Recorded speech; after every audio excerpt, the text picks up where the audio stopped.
second term, First Lady Melania Trump has so far opted to be largely absent from the public spotlight in D.C.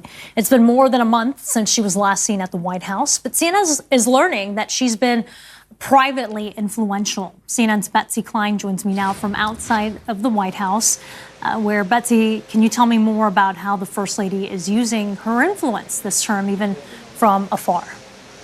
That's right. Well, Melania Trump had really telegraphed heading into her second term that this was going to be different from her last, that she had a better grasp on what she was doing. She had experience. But what we've actually seen so far is a First Lady who has retreated from the public view. And according to those who know her and observe her, that's really her preference. And while she has played a publicly understated role, we understand that she is really quite influential to President Trump behind the scenes on some of the most intractable issues facing the second term of his presidency, including Russia's war in Ukraine, as well as the Israel-Hamas conflict. And we saw that in action quite recently while President Trump was preparing for that high-stakes summit with President Putin in Alaska, the First Lady practicing diplomacy of her own. And she wrote a direct appeal to Russian President Vladimir Putin. She wrote, quote, "Dear President Putin, every child shares the same quiet dreams in their heart, whether born randomly into a nation's rustic countryside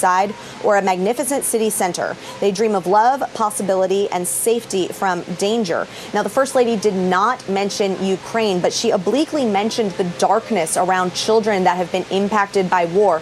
And she told Putin in that letter that he had the ability to single-handedly restore their melodic laughter. Sources tell us that the First Lady is really motivated by the threat to children that has animated a lot of her work so far. She's in frequent communication with the president in text messages and calls throughout the day, even though she spent very limited time here in Washington. And we know that she has had public appearances on about 19 days since taking office. That is compared to 40 at this time during her first term at the same point in the Trump presidency. She's also skipped some of the more symbolic moments that First Ladies traditionally have attended, including the planting of a magnolia tree on the White House South Lawn and the unveiling of a pair of flagpoles here at the White House. And she also employs a really skeletal staff of about 5 people, according to the latest publicly accessible information issued last month. And without a more robust staff, she has yet to lay out any more robust policy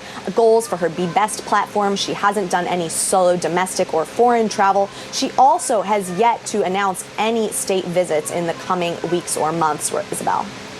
Betsy Klein, thank you so much. Also